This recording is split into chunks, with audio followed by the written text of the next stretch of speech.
Home guard की vacancy इसमें चल रही है। अगर अभी तक आपने अप्लाई नहीं किया है और अप्लाई करना चाहते हैं तो आपको नोटिफिकेशन पढ़ लेना है। अगर आप एलिजिबिलिटी को फुलफिल करते हैं तो आप अप्लाई कर सकते हैं। इसके फॉर्म फिलअप के प्रोसेस के बारे में हम लोग देख लेते हैं, किस प्रकार से हम लोगों को फॉर्म फिल करना है। सारी जानकारी हम लोग स्टेप बाय स्टेप प्रोसेस में देखेंगे। सबसे पहले हमें आना है DGHG-enrollment.in। ये ऑफिशियल पोर्टल है अप्लाई ऑनलाइन के लिए, दिल्ली होम गार्ड के लिए। और इसके बाद आपको कुछ इस प्रकार का इंटरफेस देखने को मिल जाएगा। यहाँ से आपको अप्लाई ऑनलाइन करना है। यहाँ पे आपको लिंक मिलेगा। अगर लिंक आपको फिर भी नहीं मिल रहा है तो आपको डिस्क्रिप्शन बॉक्स या फिर आपको कमेंट बॉक्स में पिन कर दिया जाएगा, या फिर आ सकते हैं अपने किसी वेब ब्राउज़र पे, अपने किसी भी वेब ब्राउज़र पे आएंगे, क्रोम पे आ जाएंगे, डायरेक्ट गूगल पे आ सकते हैं, मोजिला पे, कहीं से भी आपको सर्च कर देना है SEARCH247YT.com, सर्च 247YT.com इतना लिख के आपको सर्च कर देना है। सर्च करने के बाद आपके सामने जो पहला वेबसाइट ओपन होके आएगा, ऐसा कुछ ओपन होकर आ जाएगा। आपको उसी पहली वेबसाइट पे क्लिक कर देना है। अब यहाँ पे आप देखेंगे रिसेंट पोस्ट्स में आ जाएंगे, या फिर आपको यहाँ पर लेटेस्ट जॉब के नीचे देखने को मिल जाएगा। आप इसको स्क्रॉल करके नीचे आ सकते हैं। नीचे आने के बाद आपको यहाँ पर आपको चंडीगढ़ JBTS के नीचे Delhi home guard recruitment notification for 10,285 post मिल जाएगा देखने को। यहाँ से आपको क्लिक कर देना है। इस पर क्लिक करने के बाद आपके पास सारी जानकारी खुल के आ जाएगी। अगर आप ज़्यादा जानकारी इसकी चाहते हैं तो यहाँ से आप देख सकते हैं, सारी जानकारी आपको देखने को मिल जाएगी। अब इसके बाद अप्लाई ऑनलाइन का लिंक आपको यहाँ पे मिल जाएगा। यहाँ से आपको क्लिक हेयर पर क्लिक कर देना है। अब यहाँ से आप आगे आ जाएंगे डायरेक्ट ऑफिशियल पेज पे।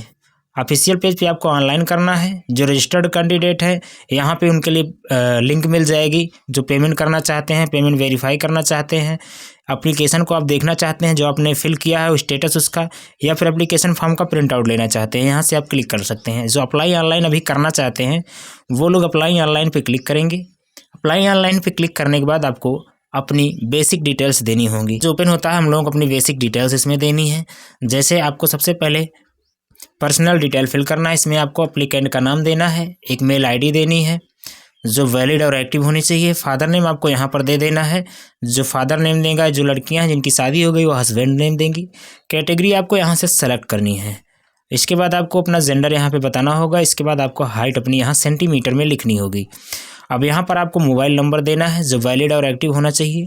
वो मोबाइल नंबर आप किसका दे रहे हैं आप यहाँ पे बताएंगे, आपका खुद का है या फिर पेरेंट्स का है, माता पिता भाई जिसका भी देना चाहते हैं यहाँ पे उसका नाम लिख देंगे। अगर आपका खुद का है तो सेल्फ लिख देंगे। इसके बाद आपको आधार नंबर फिल कर देना है। EX सर्विसमैन है, अपनी डिटेल देंगे यहाँ पर।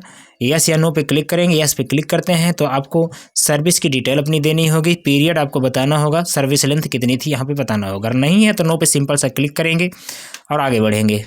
अगर आप CAPF कैंडिडेट हैं, central armed force police force के हैं कैंडिडेट, तो आप यहाँ पर डिटेल देंगे। यहाँ पे यस या नो पे अपने अनुसार क्लिक करेंगे। इसके बाद आपको जानकारी देनी होगी। इसके बाद आपको यहाँ पर अपना डेट ऑफ बर्थ देना है। कैलेंडर ओपन होगा, यहाँ से ईयर, यहाँ से मंथ और यहाँ से आपको डेट सेलेक्ट करना होगा। इसके बाद कम्युनिकेशन डिटेल आपको फिल करनी होगी।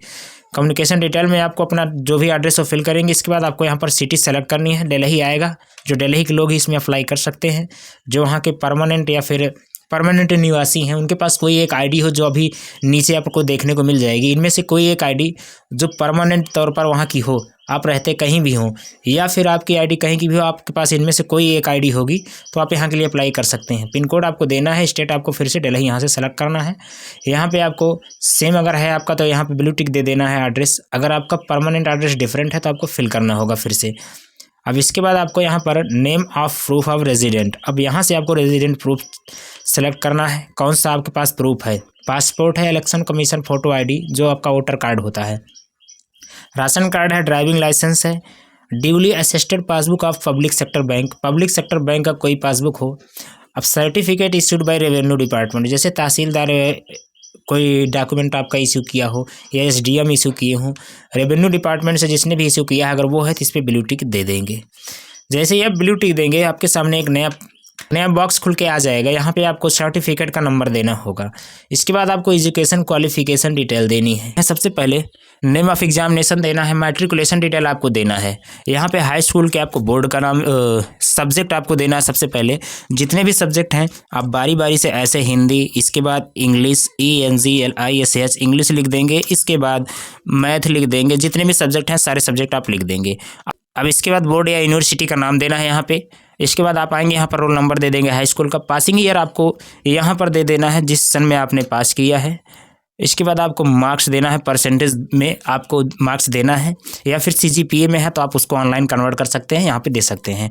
अब यहाँ पर इंटर क्वालिफिकेशन आपको इंटरमीडिएट मांगी गई है 10+2, तो आपको 10+2 की जानकारी देनी है। सेम उसी प्रकार से बोर्ड का नाम देना है, यहाँ पर रोल नंबर देना है, पासिंग ईयर आपको यहाँ पर देना है, परसेंटेज में मार्क्स आपको यहाँ पर दे देना है। इतनी चीज़ें आपकी मस्ट हैं, इसको फिल करना ही करना है। इसके बाद स्क्रॉल करेंगे, नीचे आ जाएंगे, बोनस मार्क क्लेम करना है आपको। अगर बोनस मार्क चाहिए तो क्लेम करना होगा। एनसीसी सर्टिफिकेट है तो यस पे क्लिक करेंगे, नहीं तो नो पे क्लिक करके आगे बढ़ेंगे। अगर है तो आपके पास कौन सा है इसमें से देंगे, उसके बाद आपको उसकी जानकारी देनी होगी। आपके पास कोई ऐसा सर्टिफिकेट है जो बेसिक या फिर एडवांस हो, इनमें से कोई एक पार्ट टाइम इंस्ट्रक्टर कोर्स या फिर minimum 2 civil defence advance course from CTI Delhi, या फिर any one course from NCDC Nagpur से, या फिर any one course from CTI Bangalore से, कोई भी हो कोर्स तो आप यहाँ पर दे सकते हैं। नहीं है तो नो पे क्लिक करके आगे बढ़ सकते हैं। इसके बाद होम गार्ड वॉलंटियर हैं तो इस पर क्लिक करेंगे, नहीं तो आप नो पे क्लिक करके आगे बढ़ेंगे। सिविल डिफेंस वॉलंटियर हैं तो इस पर क्लिक करें, नहीं है तो नो पे क्लिक करके आगे बढ़ेंगे। अब इसके बाद अगली जानकारी आपको देनी है जो आपका फ़ोटो और सिग्नेचर अपलोड होगा। यहाँ पे फ़ोटो अपलोड करना है और सिग्नेचर अपलोड करना है और लेफ्ट थंब इम्प्रेशन अपलोड करना है। सबसे पहले आपको फ़ोटो अपलोड करना है कैंडिडेट का, जो 20 से 50 KB के बीच का होना चाहिए। इमेज टाइप आपको JPG या फिर JPEG में अपलोड करना है। इसके बाद आपको सिग्नेचर अपलोड करना है, स्कैंड होना चाहिए। 10 से 50 KB के बीच का सिग्नेचर आपको अपलोड कर देना है। यहाँ से आपको JPG या फिर JPG फॉर्म में इसको भी अपलोड करना है। लेफ्ट थंब इम्प्रेशन आपका जो होगा यहाँ पे आपको सिलेक्ट करना है। इसका साइज जो होगा 10 से 50 KB के बीच का होना चाहिए। JPG या फिर JPG फॉर्म में होना चाहिए। अब आपको चूज़ फाइल पे क्लिक कर लेना है और इसके बाद आपको जहाँ से रखें वहाँ से उठाएंगे, इसके बाद अपलोड पे क्लिक कर देंगे। सेम इसी प्रकार से आपको सिग्नेचर और फोटो भी लेफ्ट थंब इम्प्रेशन भी अपलोड करना है। इसके बाद आपको प्रीव्यू पे क्लिक कर देना है। अब आपके फॉर्म का प्रीव्यू खुल के आ जाएगा। यहाँ से आपको चेक कर लेना है सारी जानकारी, किस कहीं पे आपसे अगर गलती हुई है तो आपको एडिट एप्लीकेशन पे आके पीछे जाके एडिट कर लेना। इसके बाद आपके मोबाइल पर या फिर ईमेल पर OTP जाएगा, उस OTP को आप यहाँ फिल करेंगे और इसके बाद आपको यहाँ पर कैप्चा कोड फिल करना है। ब्लू टिक दे के आप सबमिट पे क्लिक करेंगे। सबमिट पे क्लिक करते ही आपके सामने पेमेंट का रेफरेंस नंबर आ जाएगा। यहाँ से आपको कुछ नोट मिलेगा। इसके बाद नीचे आना है, एक्सेप्ट करना है, पे नाउ पे आपको क्लिक करना है। इसे ही क्लिक करते हैं आपके सामने पेमेंट का पेज फाइनली खुल के आ जाएगा। यहाँ से आपको 100 रुपये की पेमेंट करनी होगी। इसके लिए आपको कार्ड है, UPI है, स्कैन QR कोड है, आप स्कैन कर सकते हैं या फिर वॉलेट से पेमेंट कर सकते हैं। इस QR कोड से करना है। QR कोड पे आप क्लिक करेंगे, जनरेट QR कोड पे आपको क्लिक करना है। इसके लिए आपको एक्स्ट्रा फीस लगेगा। QR कोड से आपको ज़्यादा से ज़्यादा नेट बैंकिंग या फिर कार्ड से पेमेंट करनी है। यहाँ से QR कोड स्कैन करेंगे, इसके बाद आपको पेमेंट कर देनी है। पेमेंट करने के बाद आपको जब पेमेंट डन हो जाएगा तो आपको फिर से बैक आना है। आपको यहाँ पर आने के बाद आपको अपना पेमेंट का स्टेटस, अपने एप्लीकेशन फॉर्म का स्टेटस यहाँ से क्लिक हेयर पर क्लिक करके चेक कर लेना है। यहाँ पे आपको रजिस्ट्रेशन नंबर देना है, रजिस्ट्रेशन नंबर मिलेगा, डेट ऑफ बर्थ देनी है, लॉगिन पर क्लिक कर देना है, आपका स्टेटस चेक हो जाएगा। इसके बाद आपको यहाँ पर अपने फॉर्म का प्रिंट आउट लेने के लिए यहाँ पर लिखा है टू डाउनलोड एप्लीकेशन फॉर्म, आपको यहाँ पर क्लिक करना है। यहाँ पे फिर से क्लिक करने के बाद आपको फिर से एप्लीकेशन नंबर और आपको डेट ऑफ बर्थ देनी है, लॉगिन पर क्लिक कर देना है। यहाँ से आप अपना एप्लीकेशन फॉर्म डाउनलोड कर सकते हैं। तो कुछ इस प्रकार से हम लोगों ने आज देखा step by step process Delhi home guard के लिए किस प्रकार अप्लाई कर सकते हैं। तो वीडियो को लाइक कर दीजिए, अच्छा लगा हो तो चैनल को सब्सक्राइब कर लीजिए। धन्यवाद। फिर से मिलेंगे एक नई जानकारी के साथ।